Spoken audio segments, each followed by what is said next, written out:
কবির ভাই হ্যাঁ সালাম ভাই। আমি আর পারতাছি না, গরম ভাই।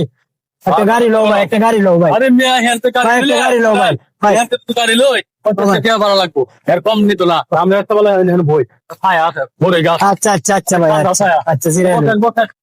আচ্ছা ওই বিরান কত বিরান একবার হাঁটতে দেবো এই 50 টাকা খাইলাম। কি আরাম। আল্লাহ তোমার নেয়ামত। গাছের কি অবস্থা, গাছগুলির কোনো পরিচর্যা নাই। হ্যাঁ, এরা কারা? এ ভাই, আপনারা কারা?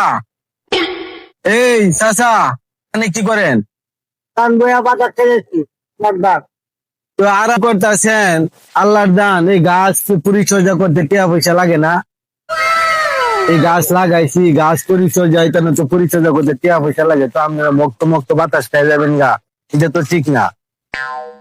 আরে ভাই, এখানে সামনে সাইনবোর্ড আছে না, এখানে প্রবেশ নিষেধ, এখানে ঢুকলে 500 টাকা জরিমানা লাগে।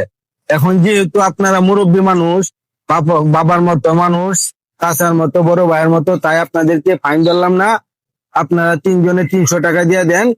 আর যদি কথা বাড়ান তাহলে আরো বাড়বে, তাহলে জরিমানা 3 জনের জরিমানা লাগবে, ঠিক আছে? কি ভাই এই প্রথম শুনলাম গাছের তলে বললে 300 টাকা দেবো, বুঝলাম না ভাই। বলছিলাম না ফিসকাতে জায়গা 50 টাকা দিয়া, এখন মজা লাগছে। এখন 300 টাকা জরিমানা, না মোবাইল টোবাইল লাগতে দিব।